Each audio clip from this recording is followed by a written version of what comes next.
trends in food, beverages, travel, and tourism. We keep it healthy and sustainable here at Eat, Drink, Explore Radio. And as always, we broadcast live from our studios here in the Golden State. Now, straight ahead on this hour of the program, Miss Patty Pyburn. Yes. My lovely and talented co-host. Indeed.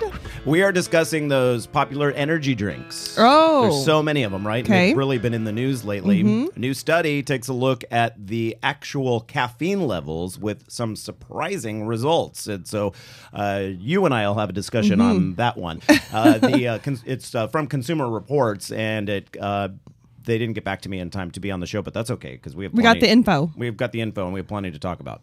Also, make your own personally labeled wine for, get this, $5 a bottle. You can barely buy wine for $5 a bottle. $5 Chuck. $5 Chuck, and it doesn't have to be Chuck. It can be Susie or Sally or whatever your name is. That sounds cool. I want to hear about that. Yeah, we're going to tell you how you can do it, and also some larger scale dreams as well. If you've always thought, I would love to market my own wine, you know what? You can do it, and there's kind of an easy way without having your own vineyard, right? You do not have to have your own vineyard. No, but you do have access to some of the best grapes in the state. Okay, good stuff. Can't wait to hear. Then in our travel deals segment, we love her, you love her. Washington Post travel writer Andrea Sachs joins us again, as she does every month, the last Sunday of our show, last Sunday of the month, unless it's a 5-week month. Does that make sense? Okay, you're getting too complicated. I am. Anyway, she's got some great bargains for the slopes because we are going into ski season. And these are some top resorts, to be sure. Also, a fun trip to New Zealand. I've always wanted to go to New Zealand, and the dollar figures on this one are making me scratch my head. Okay, the next hour, our Compass Hour, has a lot to offer as well. Our word is food. So, of course, Patty and I will have our Trivia Smackdown segment, and then we will head to Big Sur for the annual Food and Wine Festival, as though you needed an excuse to go to Big Sur, right? Then the final half hour of the show, we talk Prop 37, which, boy, that's a contentious, it's a big topic. It is a big topic. As we mentioned back in June, when we first started talking about Prop 37, the polls showed greater than 90% of Californians said, yeah, I want to see labels on genetically modified products. Now, it's a horse race. It's like 45-45 or 45-44%. And a lot of that has to do with exactly what we said in June. We knew those numbers would come down when more than $1 million a day is being spent to defeat this measure. And big money. I've made it perfectly clear that I want it to pass, but I am inviting the no side on to talk about it. So we'll hear from the no side and the yes side as well. But right now, it's time to speak with Miss Patty Pyburn, who's got the news. Good morning, Patty. Good morning, Randall White, and everyone out there on this Sunday morning from the Eat, Drink, Explore news desk. This is what we're following on this Sunday. The San Francisco Giants won, excuse me, I'm getting all choked up, won Game 3 of last night's World Series matchup in Detroit, setting up the possibility for a sweep should the team go on to win tonight's game. Lots of people be tuning in for that. The Associated Press took a look at the beer consumed at the 2 World Series ballparks and found Giants fans have a much larger selection and tend toward craft ales, while Tigers fans generally stick with domestic standbys like Bud, Coors, and Miller. Within San Francisco's AT&T Park, crowds can choose from 56 different beer selections, while fans at Detroit's Comerica Park have only a couple of locally made beers from which to choose, plus the standards. Exercising in your senior years may keep your brain in shape, too, according to a study out of Scotland. Scientists looked at brain scans involving more than 600 retired people who saw those who were most physically active had the least amount of brain shrinkage over a 3-year period. Now, the researchers at Edinburgh University say the exercise did not have to be strenuous. A simple walk several times a week was fine. The study was published in the journal Neurology. I love that. That's a good study. I know, and especially just walking. You know? I know, right. And it's not something overwhelming, like start a weightlifting routine. No wonder my mom's got such a big brain. She walks the dog every single day. And she's been walking for years, and she is she's with it. Yeah. All right, we won't reveal her age. No. Good morning, Mom. Yes. The debate over the benefits of organics continues, and now the American Academy of Pediatrics is weighing in on whether children should be eating food grown without pesticides. The group of doctors met this past week and say it's more important that children simply get their fruits and vegetables, and more costly organics should not keep parents from buying as much produce as possible. The doctors did acknowledge that long-term studies on the health benefits of organics need to be done as none currently exist. They also say that produce grown organically does contain lower pesticide levels, and many people choose to buy organics not just for their own health reasons, but for the environmental aspect. All right, let's talk about this warm weather. Oh, boy. Yes, the warm weather continues for the next couple of days with 70s and 80s along the coast, 80s, and for some inland areas, 90s. We're going to cool things down a bit, though, as we head into the midweek. Slight chance of rain on Wednesday for much of the state of California. Some crazy weather, though, heading towards the East Coast, Randall. Oh, yeah. What do they call it? They're calling it the Frankenstorm. The Frankenstorm. I love how the news has to have like a term for Yes. everything, and whether it's Carmageddon down in Los Angeles right. or the Frankenstorm. And Carmageddon really never happened either. Both times. Either time. Right? Yeah. So if But it that's sounded good. right, if that's what Armageddon's going to be like, then wow, no big deal. So LA will be fine. exactly. Hey, so this big storm that's supposed to hit the East Coast, they're saying what? Tens of millions of people may be affected. Indeed. A huge section of the East Coast. A huge section. You know who because we will have Andrea Sachs on from Washington, D.C.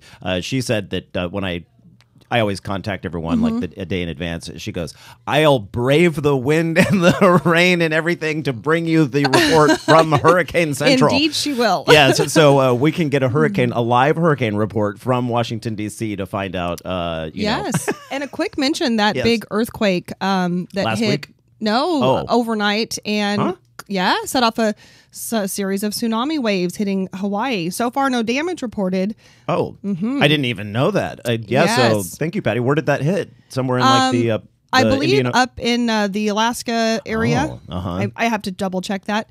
We'll do that during the commercial break. 7 point something. Really? Oh, that is large. And so, do we? So the tsunami warnings are along the California coast because They do not apply to us, but they did hit Hawaii, and 5 to 6 foot waves. So far, no damage. right. Just rough seas. But Yeah. Wow. I'll look some. I'll give you some more information. Yeah, no, that's good to know. I didn't even realize that there had been an earthquake overnight, and I get alerts, but I must not have Alaska as part of the. It didn't include California. Right. So, all right, well, stick around, everyone, because just after the break, we will be talking energy drinks. Not just your morning cup of coffee. We're talking about they've become so popular over the last few years, and some new studies have come out regarding children and energy drinks, and also how much caffeine is actually in the drink, and is what it says on the label correct? Pretty surprising what Consumer Reports found. I can't wait to hear. Pretty wide swing when it comes to all of that. The time right now is 8:14 on a beautiful Sunday morning. Hope your day's off to a great start. You're listening to Eat, Drink, Explore Radio live as always, and we're back in just a moment.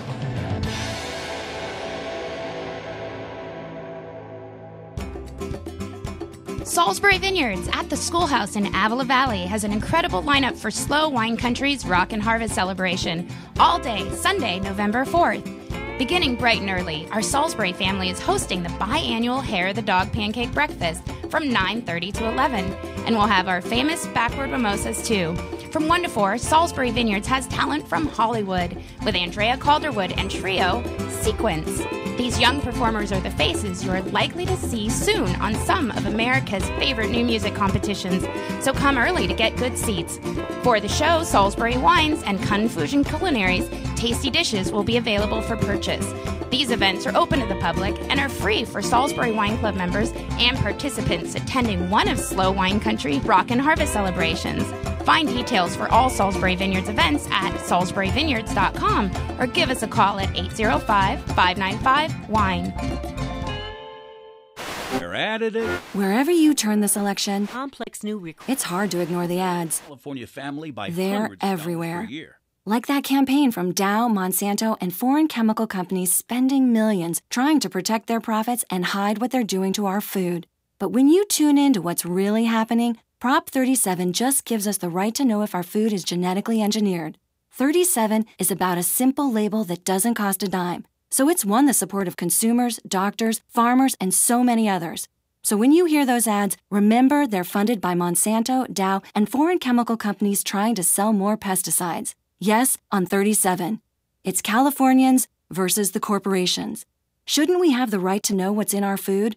Proudly paid for by Yes on 37 for your right to know if your food has been genetically engineered. Supported by consumer advocates, makers of organic products, and California farmers. Major funding by Mercola.com Health Resources LLC and the Organic Consumers Fund. Across the nation, people are stepping up for their mothers, fathers, husbands, wives, partners, sisters, and brothers.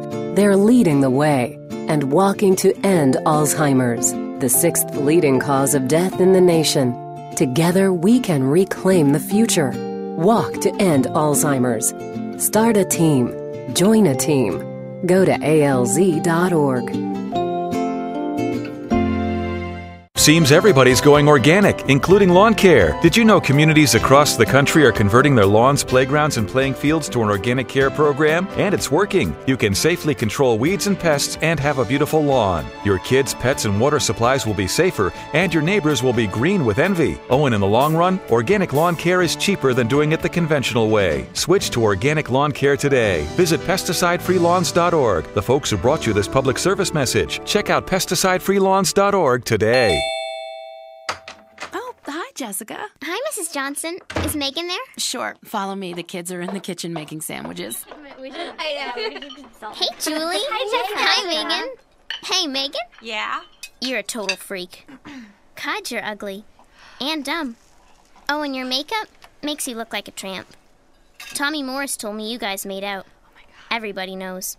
The whole school knows. He said your breath smelled like garbage. And that dress is totally hideous. You look like a big fat clown. Disgusting. Oh, and by the way, nice zit. If you wouldn't say it in person, why say it online? Delete cyberbullying. Don't write it, don't forward it.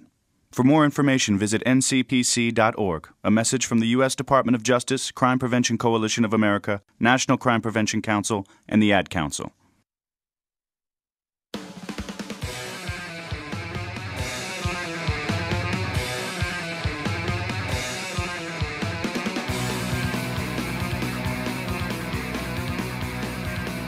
And a very good Sunday morning, Sunday Fun Day, as we like to call them here at Eat, Drink, Explore Radio, broadcasting live from the heart of the Golden State. This is where Californians come together every Sunday morning to talk all things food, wine, travel, tourism, craft beer. The list goes on and on. Lots of fun things. I'm your host, Randall White, joined by Patty Pyburn. Good morning, Patty. Yes. Good morning. So in the news this week has been a number of articles, actually, regarding energy drinks. One came out of a lawsuit that a family filed because their 14-year-old daughter died after drinking Monster Energy drink. And Monster Energy is based down in L.A., I believe. But they're in California, I know that much. And so she had a pre-existing condition that was aggravated by the caffeine. A heart problem? Okay. I think it was.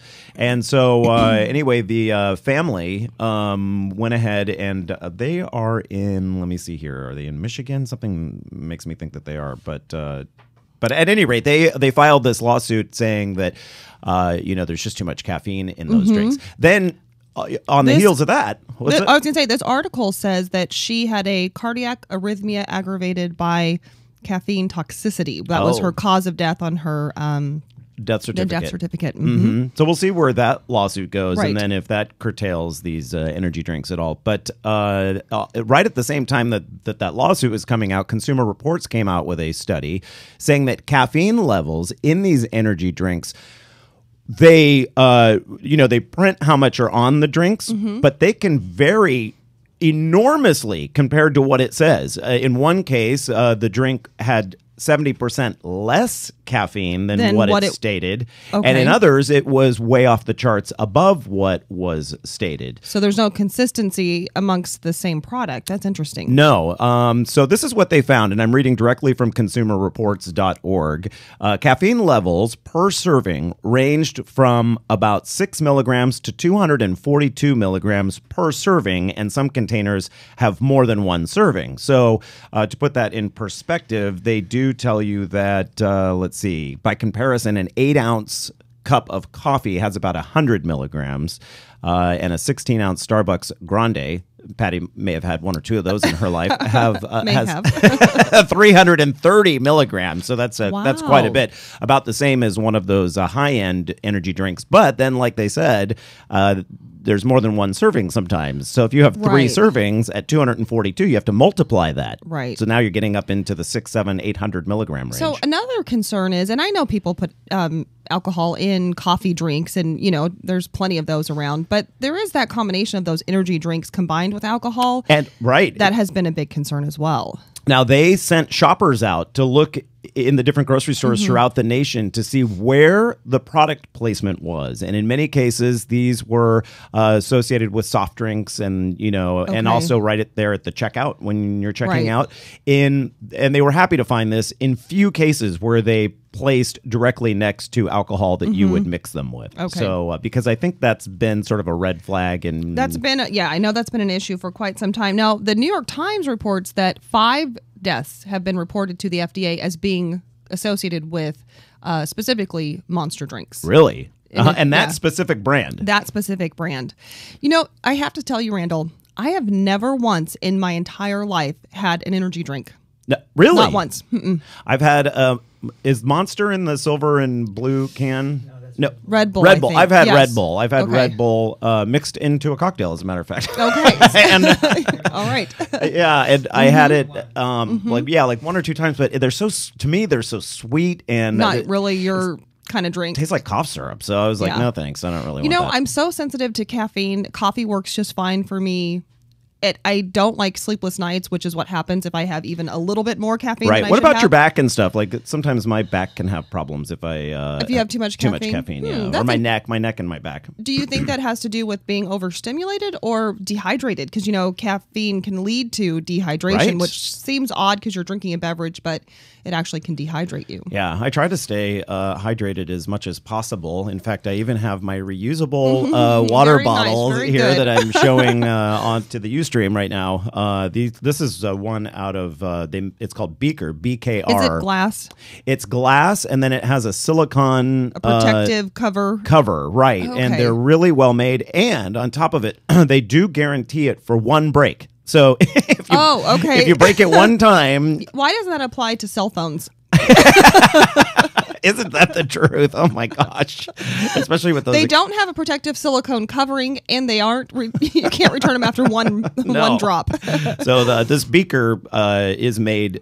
Well, okay, here's the thing. It's designed up in San Francisco, and that's where they are situated. However, when I contacted the company, they told me, the product's made over in China, or Taiwan, I think they said. Okay. So it is so impossible to find things that are made here. It drives me crazy. So good product, but yes, it's unfortunate it's not entirely made here in our state. So back to the energy drinks. Not all of them list their caffeine levels, and Consumer Reports is like you're touting all of this that it's a boost, but it doesn't say what kind of a boost. Right. So why wouldn't you do that? So 5 of the 16 products that they checked do list, and those include Arizona Energy, Cliff, I think they're the makers of Cliff Bar, Cliff Shot Turbo Energy Gel. Wow. Nestle's product called Jamba, Sambazon Organic, Amazon Energy. Wow, that's you need a shot of caffeine just to say that. And then Venom Energy, and they had more than 20% above their labeled amount on average in the samples that they tested. So they list it, but then it's not even accurate. Then on the other hand, one of our 3 samples of Archer Farms energy drink juice infused had caffeine about 70. That's what I was mentioning, the 70% below the labeled amount. For the other drinks that list caffeine levels, the actual numbers were, now they say within 20%. of what was claimed, which they think is an acceptable range. I don't know, within 20%, like, is that the standard for all ingredients? Like that you can vary that much? Right, It seems there's like a lot that to much me. variation. It does seem like a lot of variation. And I'm reading this article that, let's see, where is this article? The second one you gave me is out of I think it's Time Magazine, And it goes on to mention that one thing about knowing the amount in your drink, that what is not accounted for, and you may not know yourself, is your weight and how that your metabolism and how that affects it. Your tolerance level. Some health problems that you may or may not be aware that you have. Right. All of those factors come into play above and beyond just how much caffeine is in that drink. You may not be fully informed of what you can tolerate as an individual. That's a really good point. And for years, I had no caffeine tolerance. I was really at the low end of the scale, and I was in my 30s before I started drinking coffee. It was when I became a morning anchor. You have desensitized yourself? I have desensitized myself, and now I can have a couple of cups of coffee a day and hardly feel the effects, I think,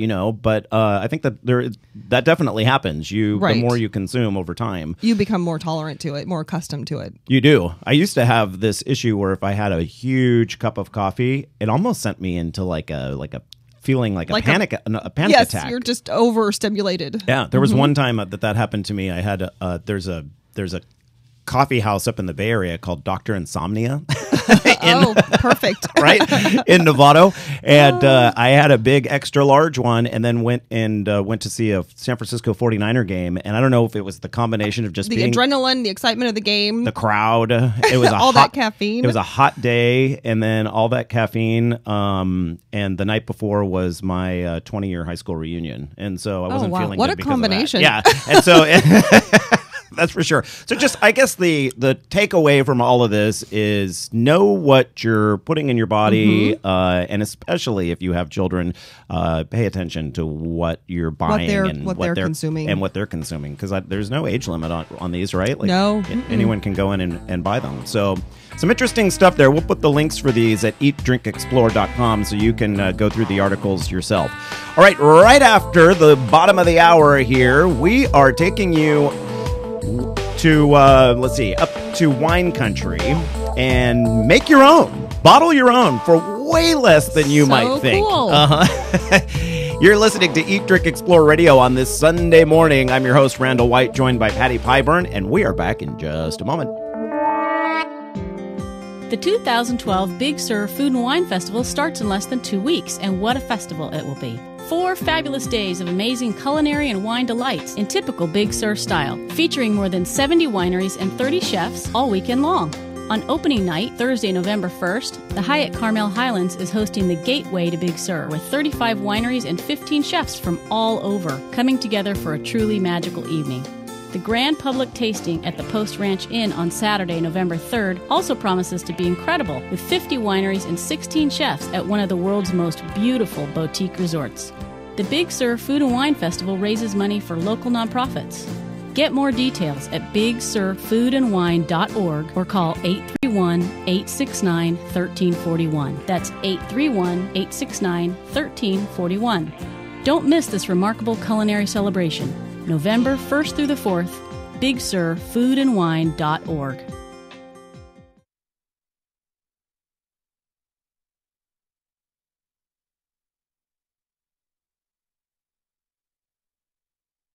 Hello, this is Julia Louis-Dreyfus, and I want to tell you about my new favorite discovery, Yosemite National Park. I recently went there with my husband and children, and we walked the trails to see the breathtaking waterfalls, admired the grand meadows, and giant sequoias. But the future of our national parks is uncertain. Many challenges face our parks today, from polluted air and water to development threats outside their borders and inadequate funding to protect our national heritage. That's why the National Parks Conservation Association recently completed a decade-long assessment of the challenges facing our national parks, along with proposed actions that will ensure our children and grandchildren will be able to enjoy the parks as we have. Our national parks have inspired Americans for nearly 100 years. As we approach the centennial of the National Park Service in 2016, please join us in helping to protect our national park legacy. Find out how at www.mpca.org. What if it wasn't always about getting ahead? What if you didn't care about being on the fast track? What if your career goals were to change? Instead of flying off to the big interview, what if you flew somewhere else altogether? To embark on a different track, to volunteer in ways you never dreamed of, in places you never imagined yourself being. Like a tiny island in the Pacific, barely visible on a map, but where needs are easy to see. Or a village on the African continent, where just a little training in HIV awareness can change the fate of thousands. What if you decided to share your skills with others and help someone else get ahead? Peace Corps. Life is calling. How far will you go? To find out more, call 800-424-8580 or visit peacecorps.gov. For the latest video and information from today's show, head on over to eatdrinkexplore.com. We're constantly updating it with the latest food, beverage, and travel trends. Also, we're launching a new section of the site called California Love. This is where we recommend great companies, and the best part is every single business we feature is locally owned. We've checked them out and are confident you'll love them as much as we do. This is a great tool to have as we head into the holiday shopping season. Since you're already spending money, you might as well support your neighbor. We choose businesses that give back to the community, care about the environment, or use only the freshest local and organic ingredients. They also make their products here, not overseas. Our California Love business recommendation tool is still in the development stages, but will be available very soon at eatdrinkexplore.com. Eat Drink Explore Media, your lifestyle information source.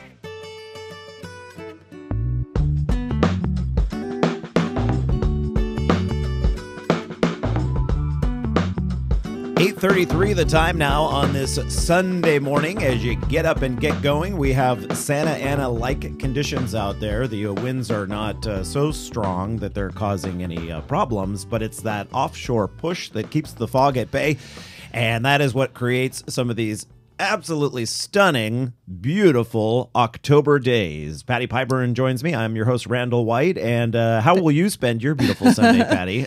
Well, they are beautiful, a little warmer than I actually would like to see at this time of year. However, most of my day will be inside doing homework or grading homework. Yeah, Patty's going for your master's, right? Yes. So that's my homework, and then I teach part-time, and that's where I grade homework. And that's what my day looks like today.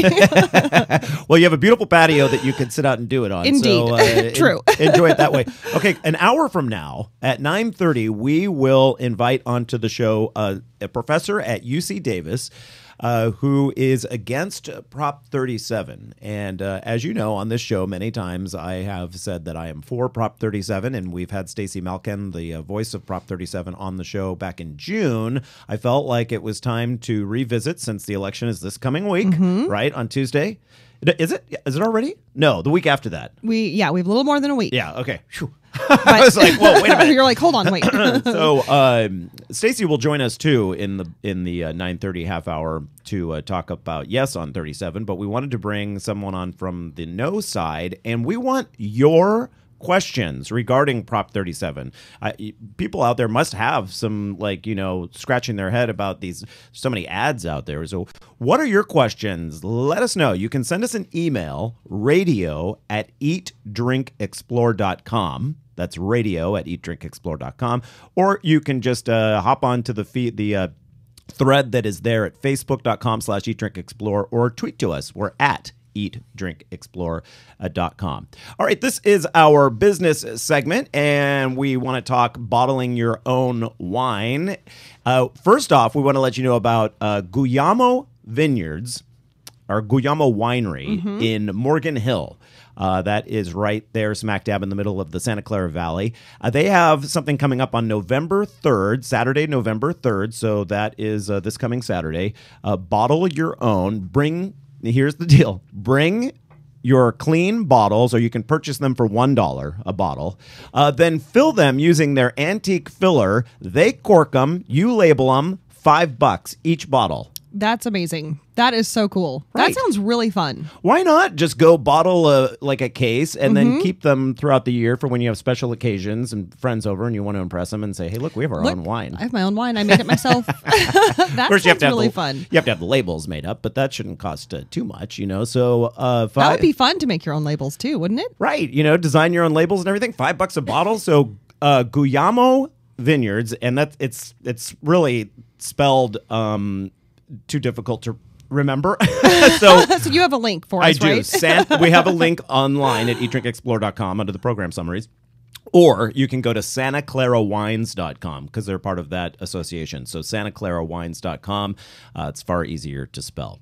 Okay, so let's say you want to do something on a much larger scale than just the $5 a bottle deal. There is a new venture in downtown Sonoma. It's called the Wine Foundry. It's kind of new. There is an element to it that is old, and we'll explain that. Hold on one second here. Sorry, I'm going to reach over to get something.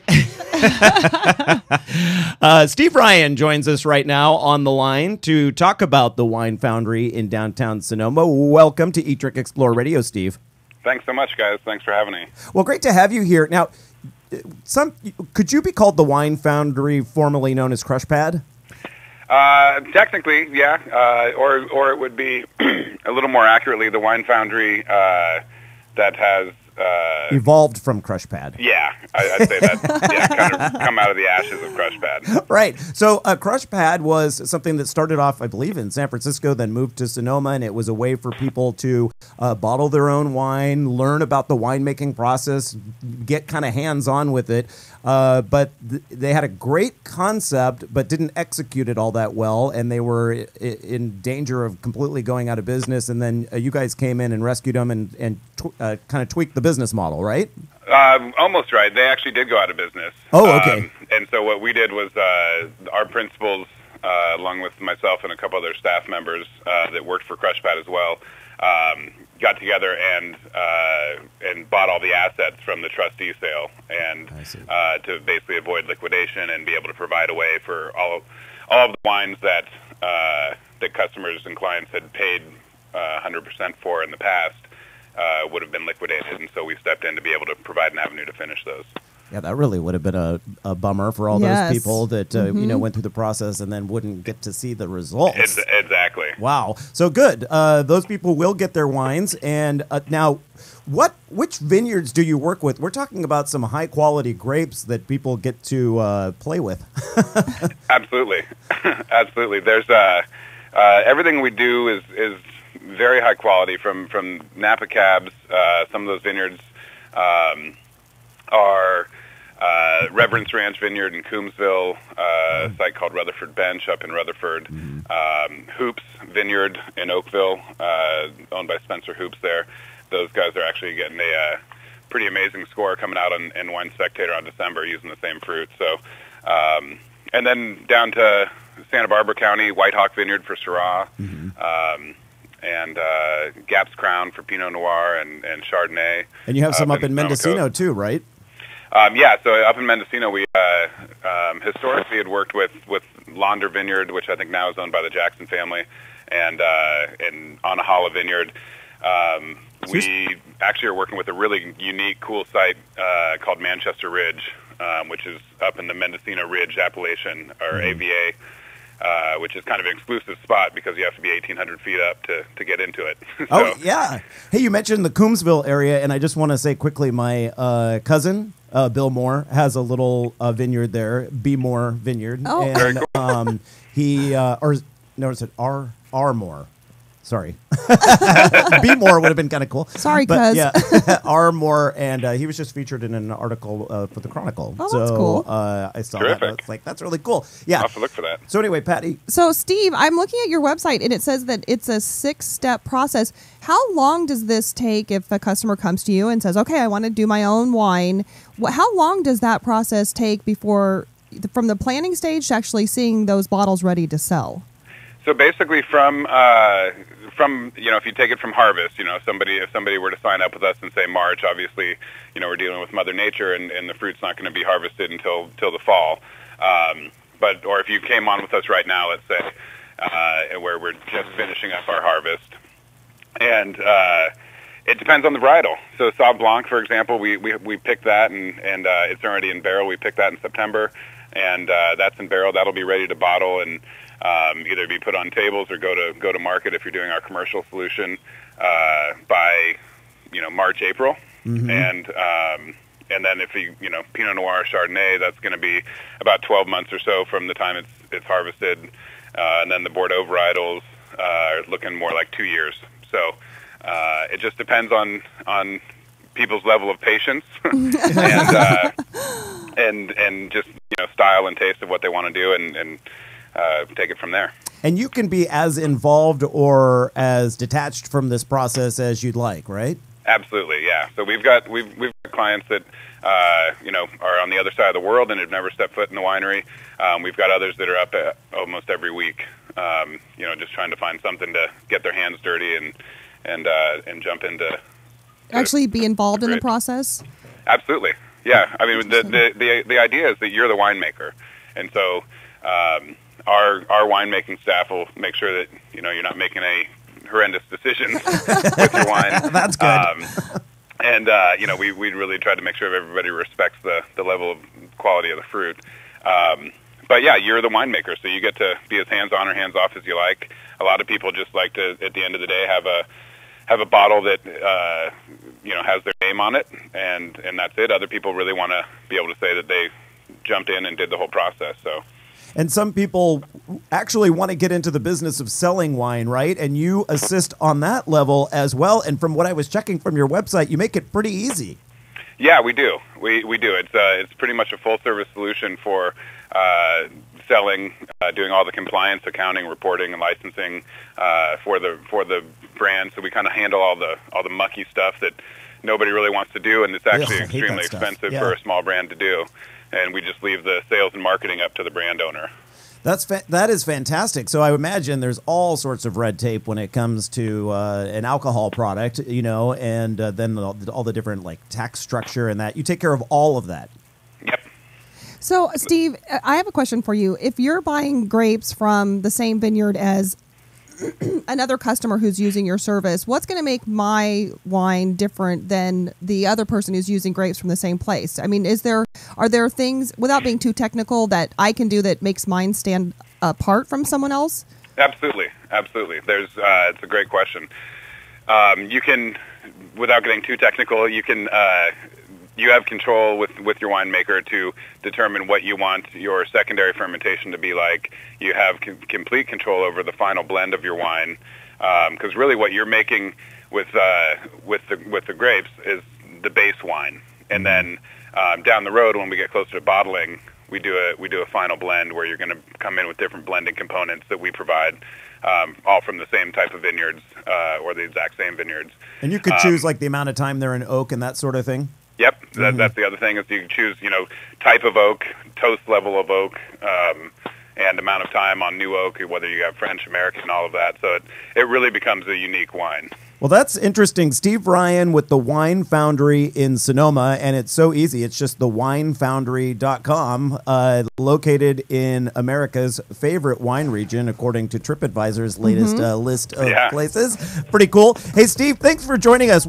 I want to take a tour of the place when I come up there next, if that's cool with you. Absolutely. Please let me know when you guys are coming up. All right, stick around, everyone. Up next is our popular travel deals segment with one of our favorite guests, Andrea Sachs, travel writer for the Washington Post. You're listening to Eat, Drink, Explore Radio. We're back in a moment on this Sunday morning, 8:45 the time.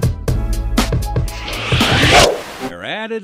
Wherever you turn this election, complex new it's hard to ignore the ads. California family by They're everywhere. Like that campaign from Dow, Monsanto, and foreign chemical companies spending millions trying to protect their profits and hide what they're doing to our food. But when you tune in to what's really happening, Prop 37 just gives us the right to know if our food is genetically engineered. 37 is about a simple label that doesn't cost a dime, so it's won the support of consumers, doctors, farmers, and so many others. So when you hear those ads, remember they're funded by Monsanto, Dow, and foreign chemical companies trying to sell more pesticides. Yes, on 37. It's Californians versus the corporations. Shouldn't we have the right to know what's in our food? Proudly paid for by Yes on 37 for your right to know if your food has been genetically engineered. Supported by consumer advocates, makers of organic products, and California farmers. Major funding by Mercola.com Health Resources LLC and the Organic Consumers Fund. Salisbury Vineyards at the Schoolhouse in Avila Valley has an incredible lineup for SLO Wine Country's Rock and Harvest celebration, all day Sunday, November 4th. Beginning bright and early, our Salisbury family is hosting the biannual Hair of the Dog Pancake Breakfast from 9:30 to 11, and we'll have our famous backward mimosas too. From 1 to 4, Salisbury Vineyards has talent from Hollywood with Andrea Calderwood and trio Sequence. These young performers are the faces you are likely to see soon on some of America's favorite new music competitions, so come early to get good seats. For the show, Salisbury Wines and Confusion Culinaries tasty dishes will be available for purchase. These events are open to the public and are free for Salisbury Wine Club members and participants attending one of SLO Wine Country Rock and Harvest celebrations. Find details for all Salisbury Vineyards events at salisburyvineyards.com or give us a call at 805-595-WINE.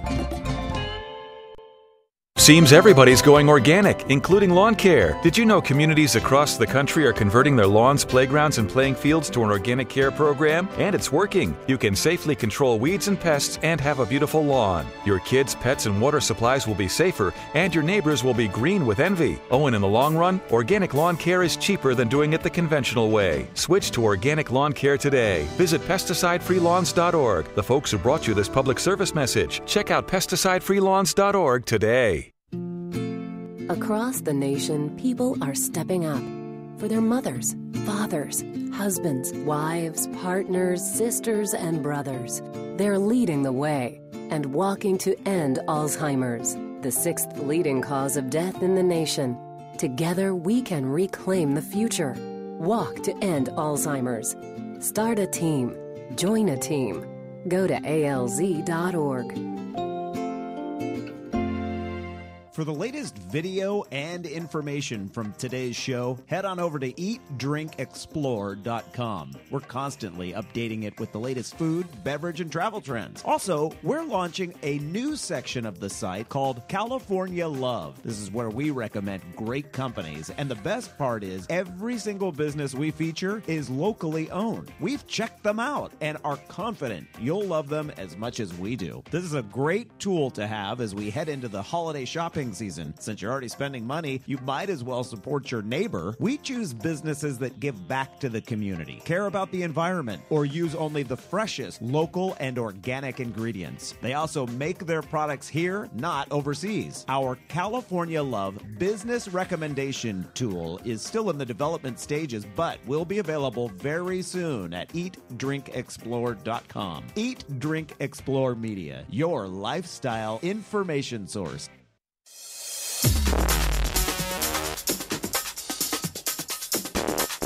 You've waited all week, and it's finally here. The Eat, Drink, Explore Weekly Travel Deals Extravaganza.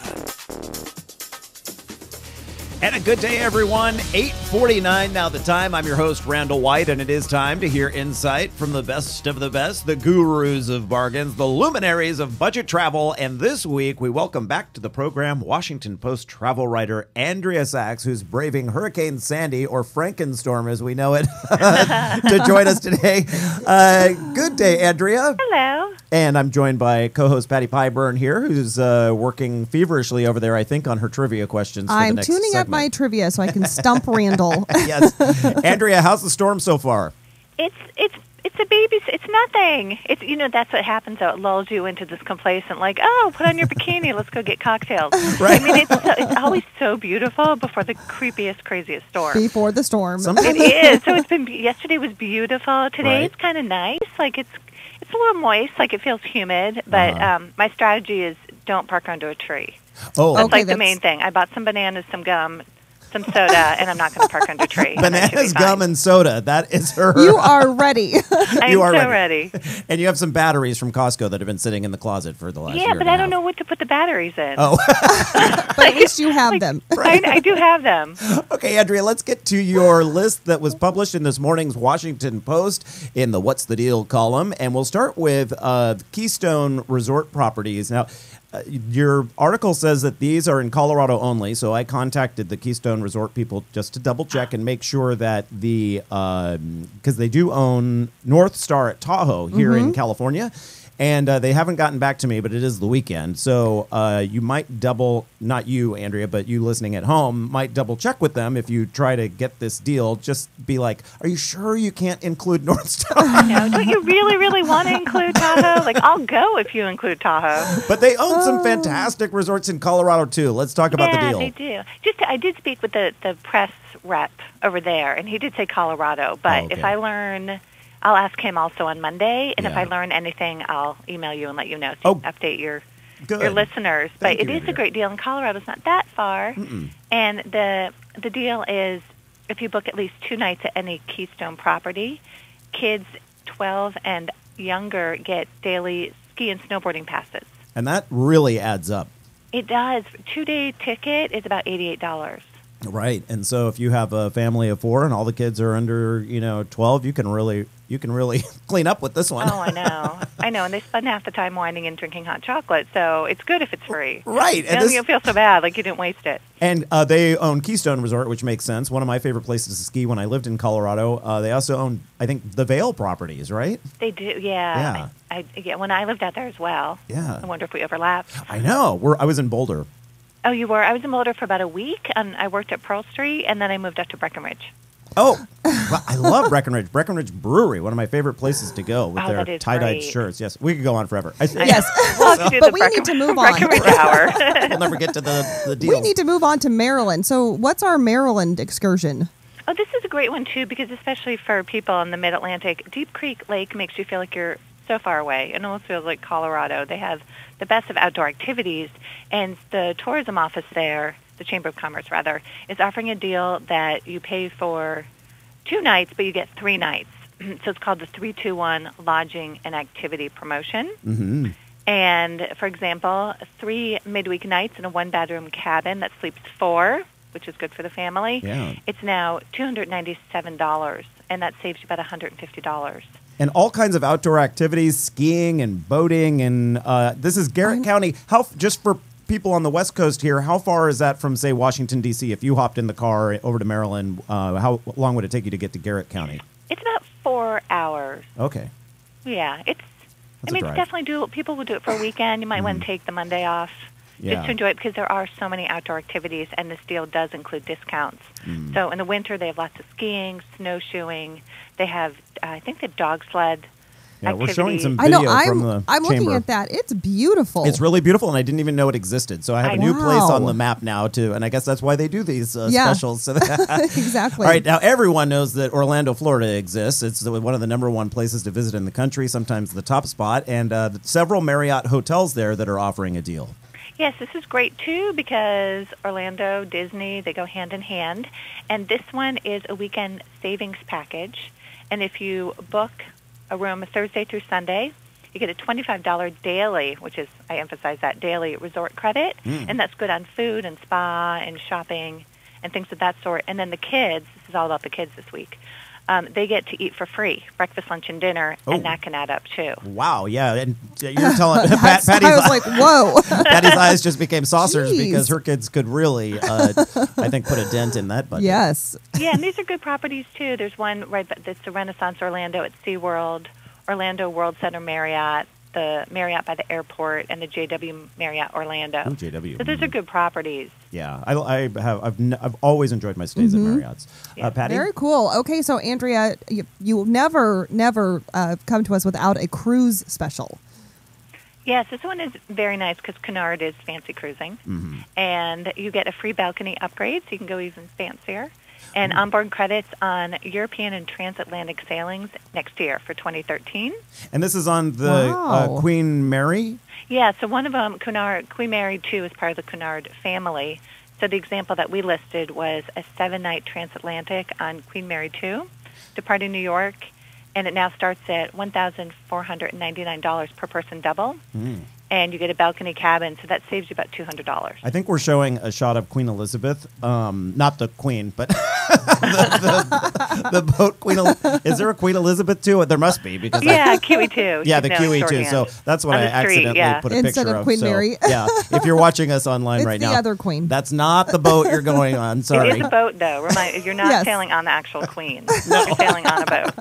Okay, Aer Lingus with sales to Ireland. Yeah, they just want to get you to Ireland. Ireland needs people. Yeah. So Aer Lingus is offering a sale, and this one is to many of the destinations in Ireland, but the one we gave an example for was from New York to Dublin, and it starts at $5.99. And that's traveling January through February 28th. And that's super We need to go to the Emerald Isles. I know, it's surprising that they have to try to attract people. I think that would be such a great place to visit. I know. I think so. It's the Euro. The crash is it's hurting so many of these countries, and add on to that the weather's not so great in the wintertime, and they just have rock bottom fares. Andrea, you have about a minute to talk about this last one. No pressure. I love it because it's out of Los Angeles, which typically the Post... And it's one of the spots you really want to go. I really want to go to New Zealand, yes. So, Andrea, let's talk about it. Go away. This is I know we should start with this one and spend our 6 minutes talking about this. I just wasted saying that. So this one is through Go Away, and they have a special New Zealand self-drive tour, and it starts at less than $2,000, and you get so much. You get the round-trip air from LA to Auckland. You get the bed and breakfast inns, the rental car, taxes, and a cash rebate if you book by October 30th. That's amazing. That is a deal. Because the airfare alone could run you that much a lot of times. So that's a great one. All of these listed at the Washington Post on their travel page. We also have a link at eatdrinkexplore.com. We just love Andrea Sachs, travel writer there at the Post. Okay, batten down the hatches and you stay safe during this storm. I will. Bye, Andrea. Bye. Have a good month. Live from Washington, D.C. with Frankenstorm headed at her, nipping at her heels. Okay, stick around, everyone. Our big hour, the Compass Hour, is coming up next here. You're listening to Eat, Drink, Explore Radio on this Sunday morning.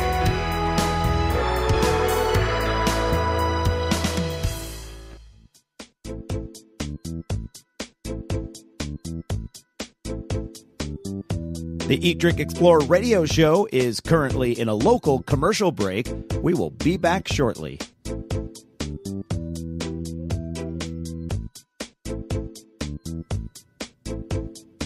Get the latest audio, video, and breaking news from Eat, Drink, Explore Media by following us on Facebook, Twitter, and YouTube. We're easy to find. The URL extension for all of those sites is simply Eat, Drink, Explore.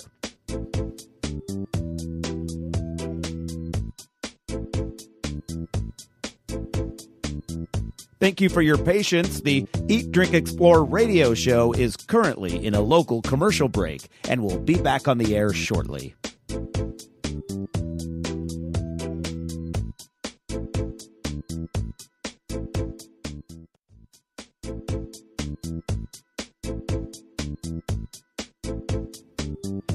The Eat, Drink, Explore radio show is currently in a local commercial break. We will be back shortly.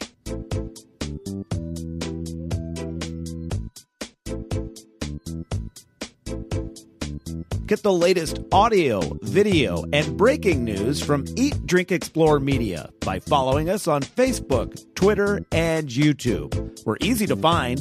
The URL extension for all of those sites is simply Eat, Drink, Explore.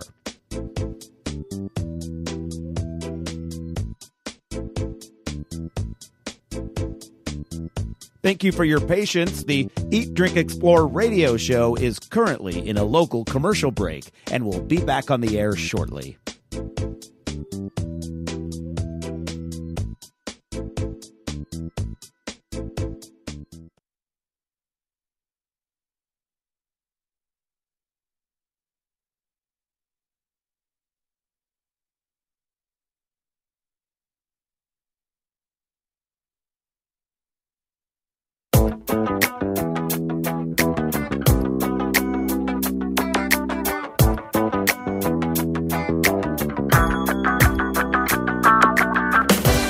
You're listening to the Eat, Drink, Explore Radio Network. Now here's the host of our show, Mr. Randall White. o'clock straight up on this Sunday morning. A beautiful day here in downtown San Luis Obispo. We broadcast live just above the Pete's Coffee. As Kira just said there, I am your host, Randall White, joined by the lovely and talented Patty Pyburn that you see every morning. Good morning. Every weekday morning on KCOY CBS 12. Yes. Do you have to do weather this week? I don't this week. No. Sometimes Patty does the weather. Sometimes I do. And I believe we're on, this is going to be the warmest day of the week, right? I think you're right. And then it's downhill to Wednesday. We have a cool off. And like 20% chance of rain, I think. Yes, a chance of rain. 10% in the LA area and a little bit higher, I think, as you get up into like the Bay Area and that sort of thing, which I find kind of funny because should for some reason the Detroit Tigers start winning games and force a game 7. Mm-hmm. So when you are really projecting out into the future here. Right. Go ahead. Now, if you remember correctly, at the start of the World Series, the Giants, that very first game, it was pouring rain at the end of the game. Okay, and so now that the team is away, San Francisco's having like great, warm, Chamber sunny of Commerce weather. Yeah, like just as beautiful as it could possibly be, and then the weather turns bad again, and it could possibly rain. And they're coming back. And they're coming back. I just find that interesting because when you have the eyes of the nation on you want to show your city at its all best. the beauty. But no. Hey, we have an article at eatdrinkexplore.com that you can check out. And this would go for any sports fan that goes to visit San Francisco, but specifically if you are heading up that way to watch the games. We have a list of all the different restaurants and bars that are showing, well, just about every place is showing it, but, that are really emphasizing it. And that's a cool resource. Yeah, and their whole focus is sports bars and the Giants. And so, and even hotels that if you live far enough away that you want to stay the night, or if you have such a great time during the game, you need to stay the night. We have a list of hotels there that have some Giants packages going as well. So that's all at eatdrinkexplore.com under our travel tab. Okay, so coming up on the before I get to that, let me pull up my host script here because I need to let you know that this hour of Eat, Drink, Explore Radio is brought to you by the wonderful people at Eberly Winery in Paso Robles. Mr. Eberly was on the show one time with us He here. was so nice. So nice. And so involved in charity as well. That was one of the things that really stood out about him. It really stood out. A lot of give back from that winery. They've been there in the Paso Robles region well before it was ever one of the top wine regions to visit. But now we know that it is. And they have complimentary wine tasting and cave tours daily from 10 in the morning until 6. So swing by Eberly on 46 East in Paso Robles and say hi. Say you heard it here at Eat, Drink, Explore Radio and that you want one of those complimentary wine tastings and enjoy the cool comforts of the cave today because I think it's going to be in like the mid-80s up in the Paso region. Yeah. So if not warmer than that even. You can learn more information by going to eberlywinery.com and they spell that EBERLE, EBERLE winery.com and start making your plans now to go visit, right? It's a good idea. So I watched last night's Game 3 of the World Series at Firestone. Prior to that, I've been going to Laguna Grill. Those are the two big sports bars in town. That sandwich that you brought us from Laguna Grill, that tri-tip sandwich, that was just amazing, I have to say. Delicious, right? Yes. Yeah, it's with barbecue sauce and oh my gosh, bacon. What all did they put on that? Whatever it was heaven. Yeah. I was sitting there watching the game. Patty was getting her hair cut with her kids and text messages me, bring us sandwiches. We're hungry. So I said, okay, why not? All right. Our compass word, speaking of food, our compass word this hour is food. We'll talk about which guests we have coming up, and we'll hear from both sides of Prop 37 just after the break. Stay tuned, everyone. You're listening to the Eat, Drink, Explore Radio Network. For the latest video and information from today's show, head on over to eatdrinkexplore.com. We're constantly updating it with the latest food, beverage, and travel trends. Also, we're launching a new section of the site called California Love. This is where we recommend great companies, and the best part is every single business we feature is locally owned. We've checked them out and are confident you'll love them as much as we do. This is a great tool to have as we head into the holiday shopping season. Since you're already spending money, you might as well support your neighbor. We choose businesses that give back to the community, care about the environment, or use only the freshest local and organic ingredients. They also make their products here, not overseas. Our California Love business recommendation tool is still in the development stages, but will be available very soon at eatdrinkexplore.com. Eat Drink Explore Media, your lifestyle information source.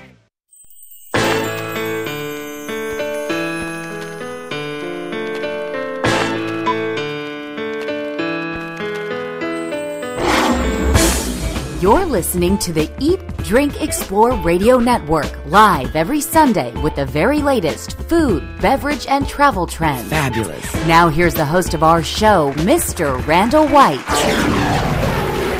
Fabulous. 9:06 the time on this Sunday morning. We are coming to you live from the beautiful golden state of California. This is where Californians come to talk, to discuss all things food, beverages, and travel trends so that you, yes, you, can get the most out of your life. This is our Compass Hour. And then we take one word. Today's word is food. And then our guests and everything we talk about has to revolve around that one word. And that's a good one. Food. We'll have to use that one again. That's one you can go back to time and time again. Yes, we can have a do-over on food for sure. Because we're going to run. Well, I guess we probably won't run out. It's what we all have in common. Everyone has to eat. It's also a variation of our first. It's Eat, Drink, Explore. Mm-hmm. So food is a variation on that for sure. So coming up in this hour, based on that one word, we are taking you to one of the most beautiful places in the entire world, the Big Sur coastline, and an upcoming event there, the Big Sur Food and Wine Festival. So combine food, wine, and... What else do you need? And the beauty of Big Sur. Right. Wow. And, well, there is one more thing you can add to that. It raises money for local causes. Oh, very nice. So we'll find out all about that from the founder of the Big Sur Food and Wine Festival. He'll be joining us just after the next commercial break. Then at the bottom of the hour...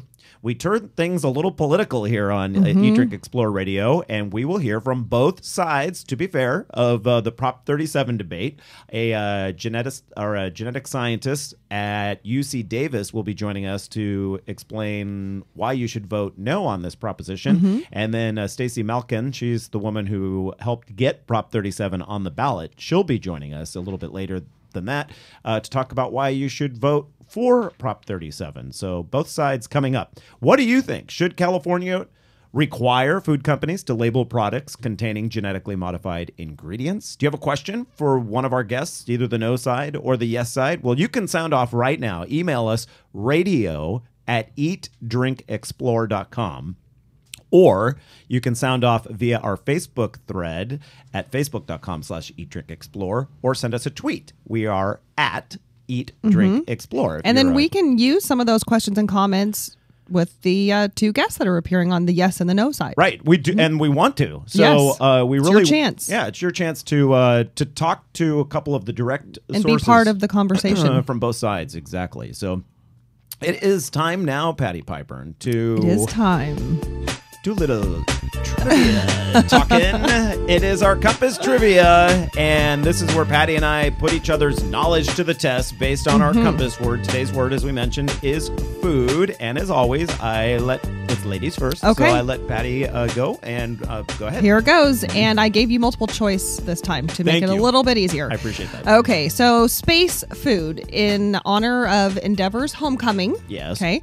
What did the Apollo 11 astronauts eat on the moon landing mission? Multiple choice: bacon, tri-tip, steak. Okay, it wasn't tri-tip. That was a throwaway. Right. It would be awfully nice to have a good steak up there, but I think that it's probably bacon because that seems like something back in the day that would be easiest on a flight like that. Right. And Okay. so Ding, ding, ding, ding, ding. You got it yes, right. Here. Mhm. Perfect. One small step for man, one giant leap for mankind with some bacon. And everything's better with bacon, including a moon landing. They've come a long way with space food. I was watching Nova Science Now, and They have 300 choices of space food now with the Russian and American menu.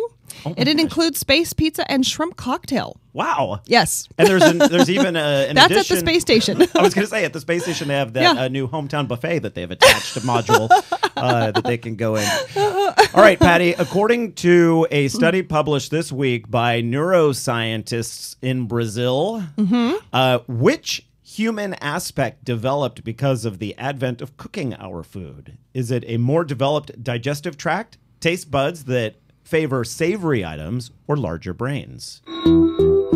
I think larger brains. You think larger brains? I think larger brains. And you would be right. Bigger brains, because we were able to consume a lot more energy for growth. The types and amounts of food that we could eat really grew when we started cooking. I read something, and this is why I thought it was brains, is when we became fishers, fisher people, and we're able to have fish that helped bigger brains. I didn't read the entire article, so I apologize. I don't know if it was the same article, but I just thought, I remember that. Okay, fish. I did the once-over scan. I'm like, okay, why? There it is. Okay, take it away, Patty. Okay, so question number 2. We're talking about food. How much do Americans spend eating out in a single day? One day. How much do we spend eating out? 500 million. Oh, so collectively. The whole, yes, all Americans in the United States. 500 million, 1 billion with a B, or more than 1.5 billion. All right, so I'm going to say there's roughly 350 million people. If we all spent $10 a day, that would be three. I'm going to say the one that was 1.5 billion. Okay. It is. To be specific, the National Restaurant Association says 1.7 billion on a given day in 2012. Yeah, we'll add to that at brunch later today. That's always the case. All right, what is the official state food of California, Patty, if any? Official, it's not tri-tip? No. Official state food of California.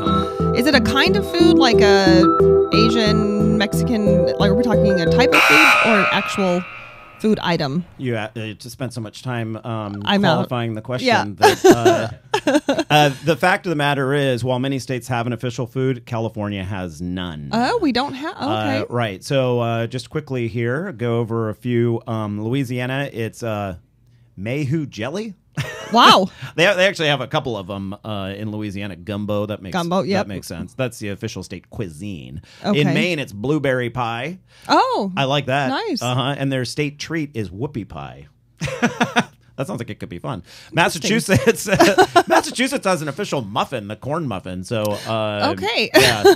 And New York has an official muffin too, the apple muffin. Anyway, a lot of states have official foods. California, zip. You know why? Because we have so you couldn't just choose much. one. You could never just choose one. So, all right, you stumped me on that one. Yeah, that was a trick question. Okay, so in the vein of how much do we spend on food a year, there were so many trivia ways I could go with this one, but every day about a quarter of the U.S. population eats fast food. Oh, really? One in four? Yes. Okay. So how much money will Americans, everyone in the United States, spend on fast food in a given year?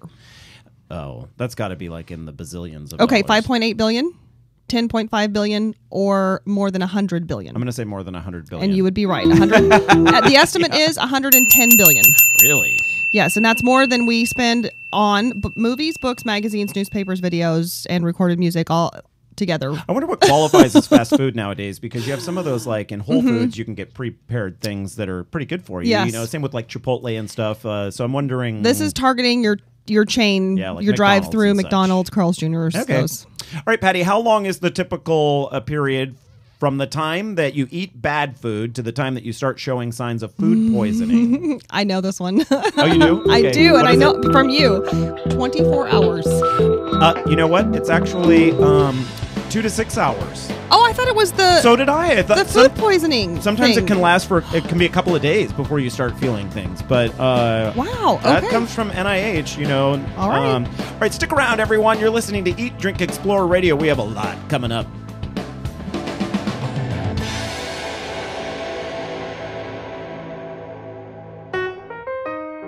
Silicon Valley's top restaurants, including many new ones, are offering 3-course dinner menus at special prices. It's a great opportunity to sample the region's culinary diversity.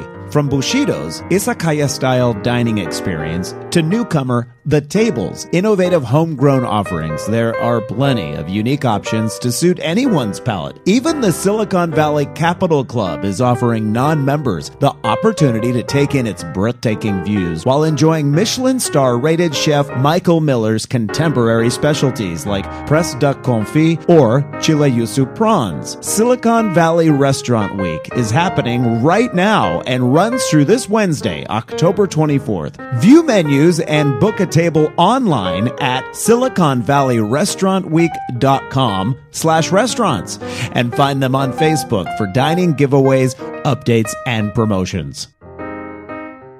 That perfectly cooked egg, or just a hot cup of coffee. Maybe breakfast is a full bowl of cereal and some fresh orange juice. But whatever you're eating, you want to know what's in your food. That's why so many of us, from the California Nurses to Sierra Club to the Consumer Federation of America, say yes to Proposition 37. 37 just gives us the right to know if genetically engineered ingredients are in our food. Prop 37 puts simple information on packaging, so we know what we're really eating. These genetically engineered foods are already labeled in nearly 50 other countries. We just want the right to know what's in our food. Join us in voting yes on 37. Find out more at carighttoKnow.org. Paid for by Yes on 37 for your right to know if your food has been genetically engineered. Supported by consumer advocates, makers of organic products, and California farmers. Major funding by Mercola.com Health Resources, LLC, and the Organic Consumers Fund. I don't recycle. I mean, we can just find another planet for your kids to live on, you know? Noted non-recycler Tommy Crenshaw talks about the future. Oh, I can totally see finding another planet that can support life when ours fills up with trash. Log on to YouGottaBeKidding.org and learn about all the ways you can recycle, unless you're into lame excuses like Tommy's. Hey, recycling's just not my thing. Starting over on a new planet? Now that's exciting. Don't be that guy, unless you want people looking at you funny. Log on to YouGottaBeKidding.org. Across the nation, people are stepping up for their mothers, fathers, husbands, wives, partners, sisters, and brothers. They're leading the way and walking to end Alzheimer's, the 6th leading cause of death in the nation. Together, we can reclaim the future. Walk to end Alzheimer's. Start a team. Join a team. Go to alz.org. For the latest video and information from today's show, head on over to eatdrinkexplore.com. We're constantly updating it with the latest food, beverage, and travel trends. Also, we're launching a new section of the site called California Love. This is where we recommend great companies, and the best part is every single business we feature is locally owned. We've checked them out and are confident you'll love them as much as we do. This is a great tool to have as we head into the holiday shopping season. Since you're already spending money, you might as well support your neighbor. We choose businesses that give back to the community, care about the environment, or use only the freshest local and organic ingredients. They also make their products here, not overseas. Our California Love business recommendation tool is still in the development stages, but will be available very soon at eatdrinkexplore.com. Eat, Drink, Explore Media, your lifestyle information source.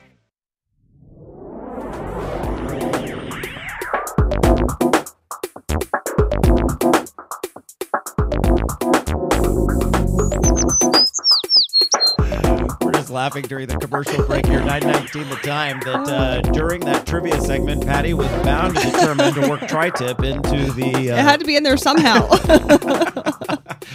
That's because she had a tri-tip sandwich that she just fell in love with this past yes. week. And so, yum. It's been on my mind. Even people that cut red meat out of their diet have to crave that every once in a while. It's so delicious. Good morning, everyone. Great to have you joining us here on this Sunday. We are broadcasting live, as always, from the heart of the Golden State, San Luis Obispo, California. Love this city. It's a wonderful place, but we're heard far and wide. And wherever you may be listening this morning, we certainly appreciate it. So get out there and enjoy this wonderful end of October fall weather we're having. I say wonderful. Patty says too warm. Yes, I do. A little too warm for me. I want it to feel like fall, and I want to enjoy fall foods. And it's hard to enjoy, baked squash, which I haven't even attempted because I don't want to heat it at my house. No, when it's 80 degrees outside. So you have to grill the squash. That's a good plan. And then you don't heat it. Good up the alternative. House. You have that wonderful grill too, which one of these days we need to just, instead of being a co-host, I need to have you on as a guest to explain some of your grilling practices. Yes. Because I've never had better grilled meals than at the Pyburn household. We can do that. Very delicious. One of the nice things about California is when the weather's too warm, a lot of times you can scurry off to the coast and feel a drop in temperature of 20, 30 degrees or more sometimes. But recently that has not been the case. No, this is our fall weather when the fog stays clear. So heading to the coast won't necessarily give you those cool days, but gorgeous views because nothing is obscured by the fog. And there's probably no more beautiful stretch of coastline than the Big Sur coastline, halfway between Monterey and San Luis Obispo on Highway 101. Beautiful territory. Yeah, hugging the coast there. And if you take a beautiful coastline and add in some food and wine as part of a festival, I can't think of anything better. And so joining us right now to talk a little bit about the upcoming Big Sur Food and Wine Festival is the festival's founder, Toby Rowland Jones. Good morning, sir. Well, good morning. Thank you for having me on the show. Well, we are very happy to have you on. When I discovered that this festival was coming up, I contacted you right away because I really just think that this is something that our listeners would enjoy. And when I found out that the festival also helps local organizations, that just makes it all. It's a win-win situation. It's a twofer. Indeed, it is. So which organizations there in the Big Sur area benefit from this? Well, first of all of the 5 local schools here that actually span about one to the other. You're breaking up just a little bit there. Can you hear me? Yes. Can you hear me? I can now, yes. Go ahead. Okay, good. We have the 5 different local schools that benefit. They span a region of about 40 miles from A to B. And then the Big Sur Health Center, the Henry Miller Library, which is a great social and educational center, the Big Sur Volunteer Fire Brigade, and the Big Sur Natural History Association. And also, too, what we did a couple of years ago, which was really fun for the festival, was create a Fund a Need.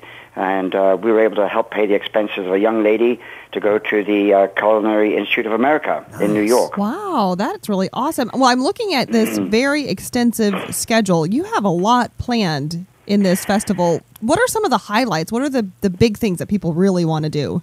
Well, for any of your listeners that might have gone to the old Masters of Food and Wine at the Highlands Inn in Carmel, we're sort of, in our own small way, our Big Sur style way, we are replicating that opening night for the Masters of Food and Wine, and that will be this coming Thursday at the Highlands Inn, and we have 35 wineries and 16 chefs participating in that. And in fact, it's the first time since the Masters that they have opened up the Pacific's Edge Dining Room and the Lobos Lounge and the Fireside Lounge to an event of this nature. Wow, that is really a great access and a beautiful property for sure. It's a stunning property. It's one of the most iconic honeymoon resorts in America, and it's an extraordinary place. And what they're going to do, decoration-wise, is phenomenal. And I know that all of our chefs and winemakers are bringing their A game. The event that I'm really thinking about, just because of the location, is it Saturday night's event at that beautiful property there in Big Sur. Why is the name of it? The Henry Miller Library? Are you thinking of that? No, the Post the Inn. Post Ranch. Post Ranch. Post Yes. Ranch. Mm-hmm. Yeah. For the Saturday afternoon grand public tasting, which actually just yesterday sold out. Oh, good. Wow. Yes. So we're very happy. We do have some sold out events. That evening, though, we do have at the Henry Miller Library the Dinner with Friends. The whole concept of the festival is all about friendship. Mm-hmm. We don't invite anybody unless they're our friend. We know them, respect them, and love them. That's really that's an interesting take on one of these events. I've never heard it done that way before. Well, with any, and with all due respect to the large festivals that I've been to and still go to, they often choose chefs and wineries based upon recognition, fame, stardom, all that stuff. We have to know the people that we're working with. Well, having said that, you have some very impressive friends, because I'm on your website for the event looking at the list of chefs, and some really nice places represented here. Oh, yes, indeed. We're really blessed. I mean, in Big Sur, first of all, we have some great culinary artists. And then locally, Monterey Carmel, but we're also bringing people like David Lawrence from 1300 in 1300 Fillmore in San Francisco. Some of the invited chefs from the Hyatt Corporation who we've met, and we're really excited about having some of those people come. And then, of course, locally from your area, we have Frank Ostini, who's a very dear friend of ours from the Hitching Post.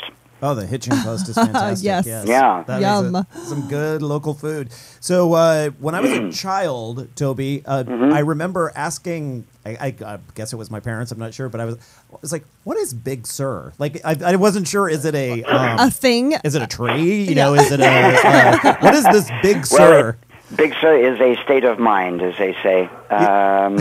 It's, I mean, in the proper sense, it's 70 miles of coastline. It's an unincorporated area, which is why we are doing this as a fundraiser, because most of our local organizations, like the Fire Brigade and the Health Center, do rely a lot on volunteer help. Oh, right. I didn't think about that. Yeah. I was a volunteer firefighter myself for 16 years in Big Sur.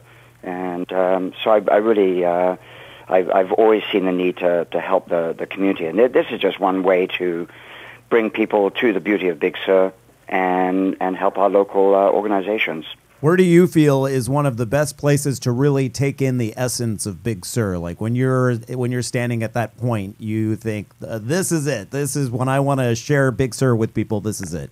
Well, I have to say that on the website, it shows a picture taken by Angus Wagner, who is our vice president for the festival.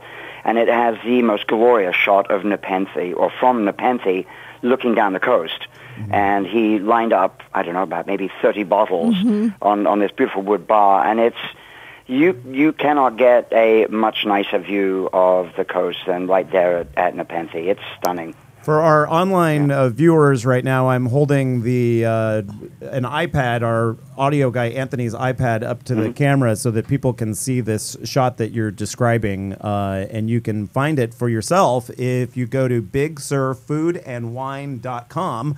Or no, I'm sorry, .org. .com would work too. We've got all those .com, .net, .org. Oh, good. Yes. You have it covered. Yeah, absolutely. You have to. And we have a link at eatdrinkexplore.com under the program summary. Well, I can't say enough about this event. I'm glad to hear that it's sold out, and we hope the rest of them do as well. Thank you. And also, too, with the really, to me, the really, really fun event will be Friday night at the Henry Miller Library in the tent, which is the Wine and Swine.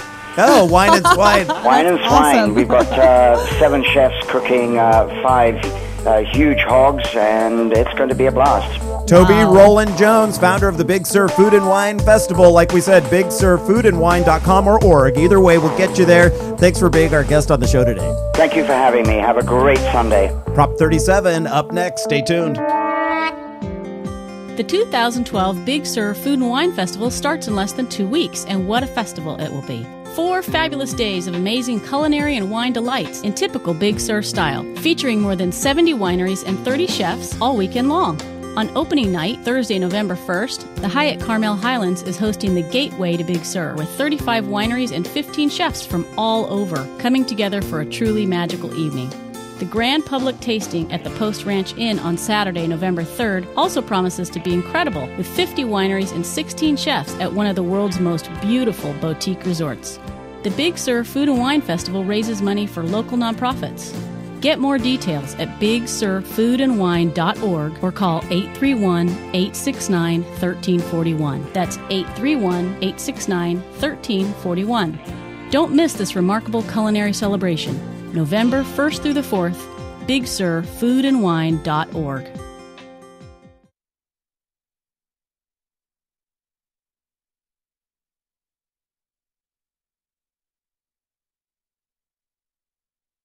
For the latest video and information from today's show, head on over to eatdrinkexplore.com. We're constantly updating it with the latest food, beverage, and travel trends. Also, we're launching a new section of the site called California Love. This is where we recommend great companies, and the best part is every single business we feature is locally owned. We've checked them out and are confident you'll love them as much as we do. This is a great tool to have as we head into the holiday shopping season. Since you're already spending money, you might as well support your neighbor. We choose businesses that give back to the community, care about the environment, or use only the freshest local and organic ingredients. They also make their products here, not overseas. Our California Love business recommendation tool is still in the development stages, but will be available very soon at eatdrinkexplore.com. Eat Drink Explore Media, your lifestyle information source.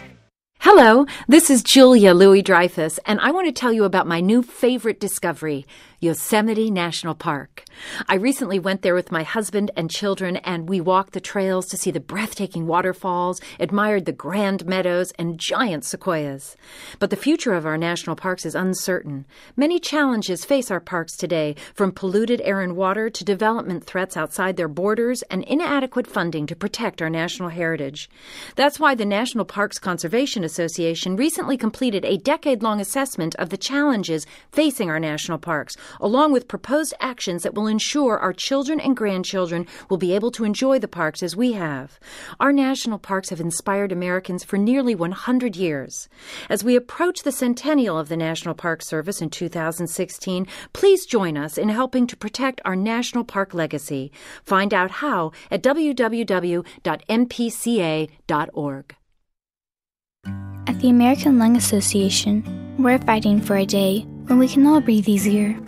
We're fighting for clear skies over every city and healthy lungs throughout the country. We're fighting to free millions of Americans from the addictive grip of tobacco and the devastating effects of lung disease. The American Lung Association isn't just fighting for air, we're fighting for all the things that make it worth breathing, and we can use your help. See what you can do at fightingforair.org. This is Betty White.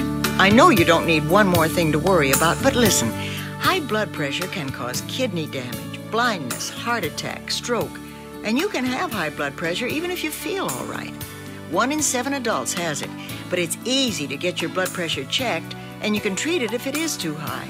So don't worry about it, don't ignore it, just see your doctor and check it out. For your free booklet, visit the Will Rogers Institute at wrinstitute.org and find us on Facebook and Twitter.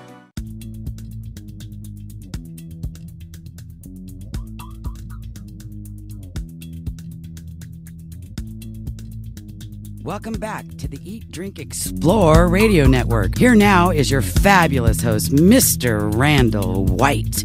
Joined by the lovely and talented Patty Pyburn. And good morning. Very good morning, everyone. We're glad you can join us as we discuss all things food, beverages, and travel each and every week from 8 to 10 a.m. right here on this station. And this final half hour of the program is devoted to discussing genetically modified food. Maybe you've heard about it.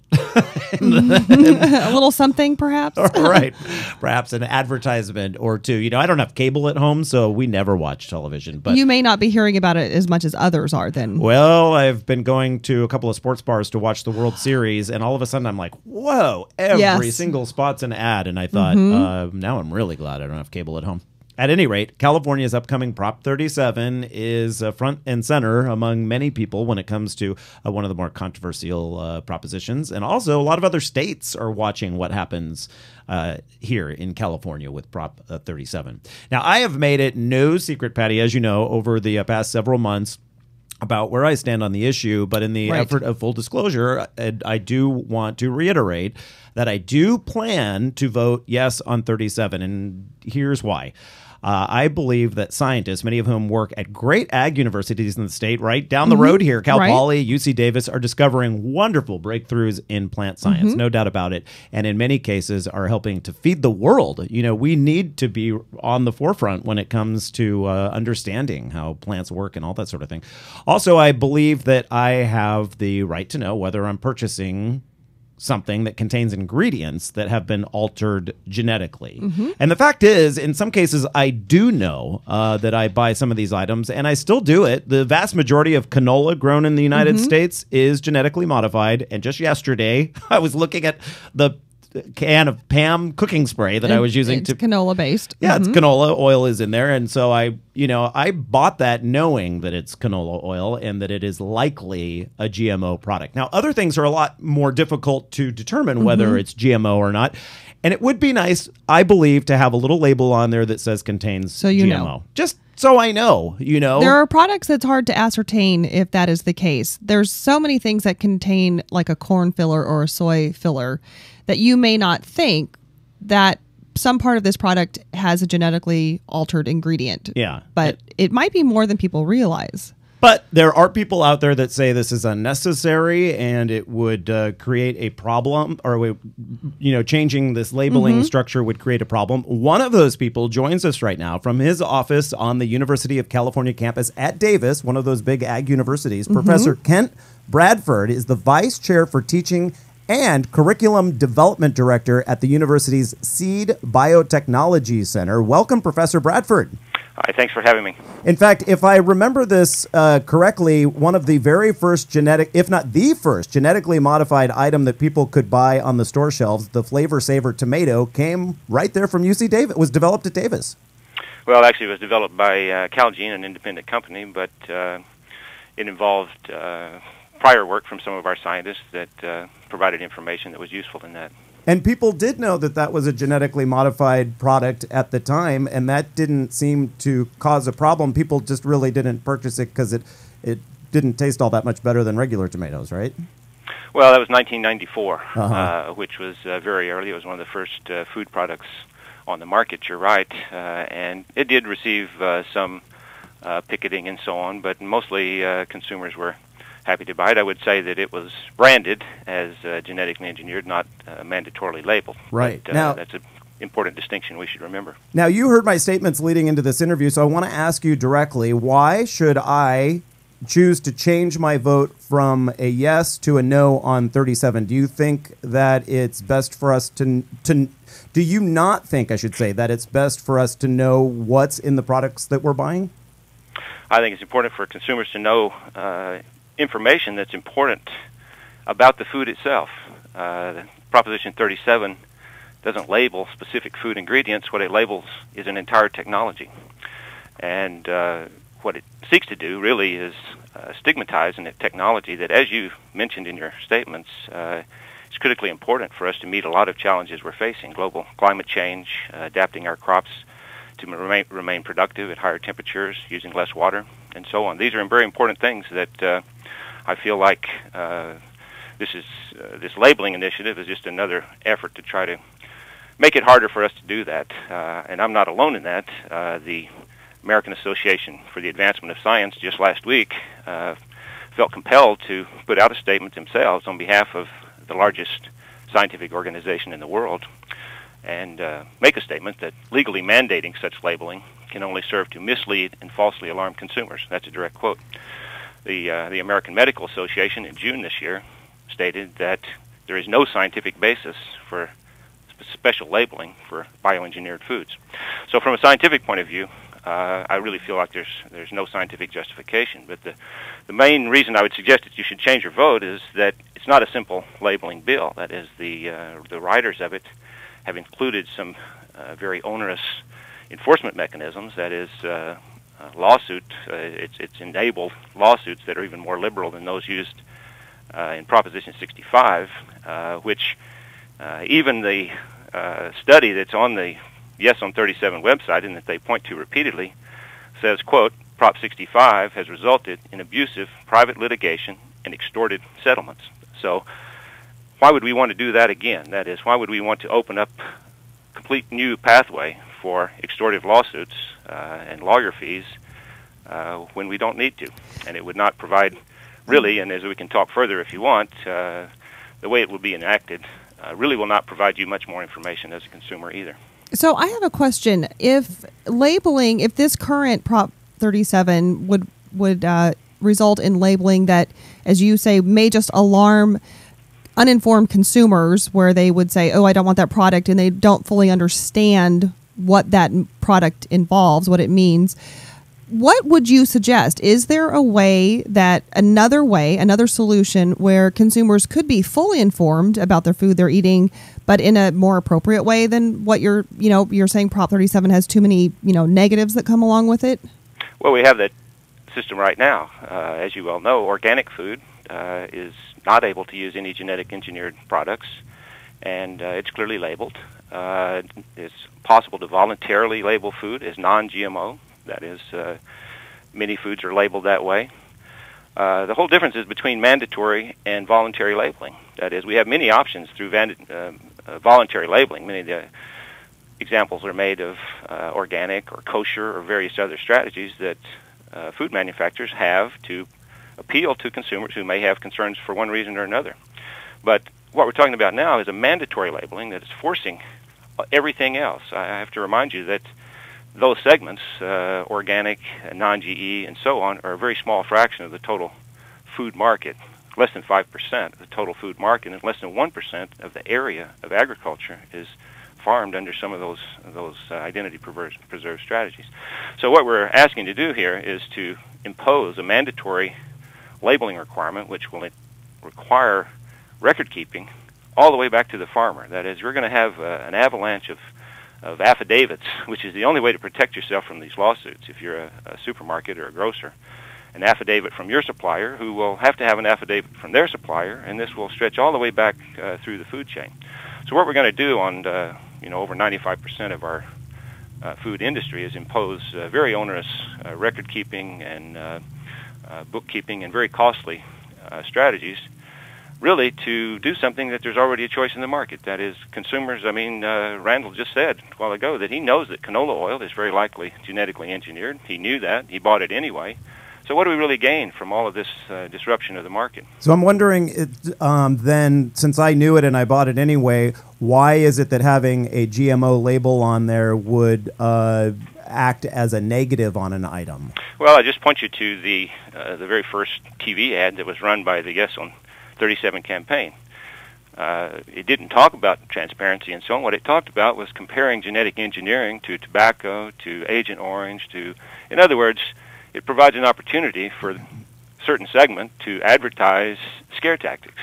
This is exactly what the American Association for the Advancement of Science pointed out, that what this would do would be to mislead and falsely alarm consumers. I say again that once the label's on there, if everyone understood the ways that genetic engineering is used, how it's similar and an extension of our existing ways of breeding crops, well, that'd be fine. But it won't be. It'll be used to be pointed to by groups who have the mission of stigmatizing this technology and scaring consumers about it. So, what would their motivations be to, put a damper on this technology? That's one part of this argument that I don't understand. Why would they be motivated to stop this science moving forward? Well, that's an interesting question. I guess what's always puzzled me about this is that Prop 37 is funded almost entirely by the organic food movement. And I asked the same question. Since organic already cannot use genetically engineered products, why are they funding an initiative that would force the labeling of engineered products? They already distinguish themselves from everything else. I don't see any way around it. When you look at initiatives in California, you always have to look at who's funding them to find out who actually stands to benefit. And on that note, the No on 37 is funded by large agribusiness companies like Monsanto and such, way outspending the yes side. There are several research tools that you have there, research projects and facilities and stuff such there at UC Davis that are paid for by some of these companies. Is that accurate? Very, very minor. I have to say, this thing that all of us here are living the lush life of research funded by these companies is just not true. They're very big companies, as you say. They have enormous internal research capacity. They want to have the opportunity to use what they discover for themselves. So, in fact, they really don't participate in public research the way that they're described to. Okay. And why wouldn't they fund this when there's a group trying to impose labeling on their foods, which they know through extensive testing, through testing by the FDA, every product of genetic engineering on the market today had full FDA review. Professor so Bradford, why wouldn't they defend themselves? I got to stop you there because we only have 5 seconds left. UC Davis's Professor Kent Bradford. We're back in just a moment. Wherever you turn this election, complex new it's hard to ignore the ads. California family by They're everywhere. Like that campaign from Dow, Monsanto, and foreign chemical companies spending millions trying to protect their profits and hide what they're doing to our food. But when you tune in to what's really happening, Prop 37 just gives us the right to know if our food is genetically engineered. 37 is about a simple label that doesn't cost a dime. So it's won the support of consumers, doctors, farmers, and so many others. So when you hear those ads, remember they're funded by Monsanto, Dow, and foreign chemical companies trying to sell more pesticides. Yes, on 37. It's Californians versus the corporations. Shouldn't we have the right to know what's in our food? Proudly paid for by Yes on 37 for your right to know if your food has been genetically engineered. Supported by consumer advocates, makers of organic products, and California farmers. Major funding by Mercola.com Health Resources LLC and the Organic Consumers Fund. Salisbury Vineyards at the Schoolhouse in Avila Valley has an incredible lineup for SLO Wine Country's Rock and Harvest celebration, all day Sunday, November 4th. Beginning bright and early, our Salisbury family is hosting the biannual Hair the Dog Pancake Breakfast from 9:30 to 11, and we'll have our famous backward mimosas too. From 1 to 4, Salisbury Vineyards has talent from Hollywood with Andrea Calderwood and trio Sequence. These young performers are the faces you are likely to see soon on some of America's favorite new music competitions, so come early to get good seats. For the show, Salisbury Wines and Confusion Culinaries tasty dishes will be available for purchase. These events are open to the public and are free for Salisbury Wine Club members and participants attending one of SLO Wine Country Rock and Harvest celebrations. Find details for all Salisbury Vineyards events at salisburyvineyards.com or give us a call at 805-595-WINE.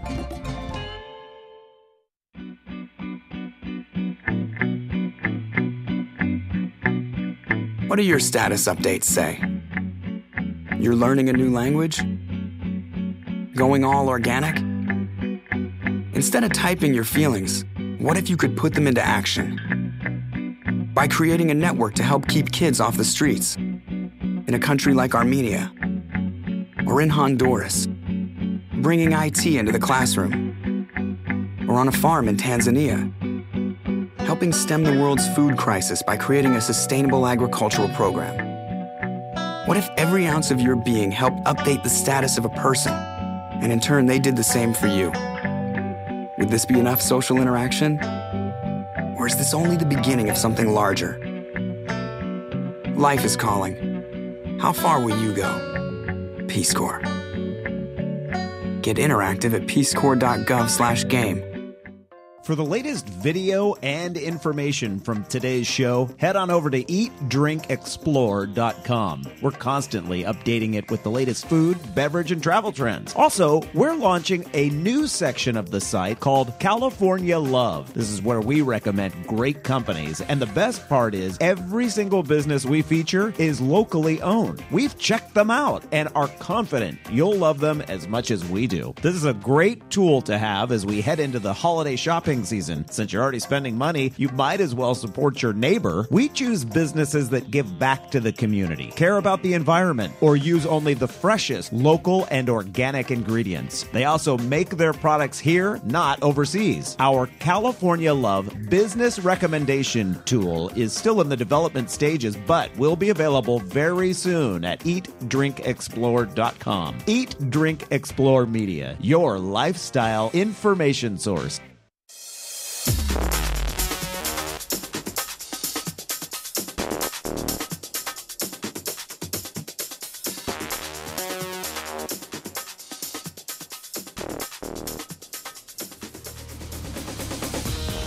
Welcome back, everyone. 9:49 the time now on this Sunday morning, a beautiful morning in California. I'm your host, Randall White, here at Eat, Drink, Explore Radio, joined by Patty Pyburn. Good morning. We just heard from Professor Kent Bradford with the University of California at Davis regarding why you should vote no on 37. And now we welcome Stacey Malkan. She is the voice for California Right to Know and was one of the key people to get Prop 37 on the ballot. Welcome back to the program, Stacey. Good morning, Randall. How are you? Good. So we just, I don't know if you got a chance to listen to Professor Bradford and some of his points. I did not hear it all, but I know the points. Okay. So I imagine you would, right? And so one of the things that he brought up, and I know that this has been brought up on a number of television ads as well, is that the No on 37 side is saying that this is not a simple labeling bill, that it's far more complex and will create this mountain of lawsuits. And I want to hear your opinion on that. Sure. Well, Proposition 37 is very simple, and they're very much trying to obscure the core issue here, which is that this is about basic values about our right to know what's in our food. And food is a sacred part of our lives, and we absolutely have the right to know if our food comes from nature or if it was genetically engineered in a lab by companies like Monsanto and Dow.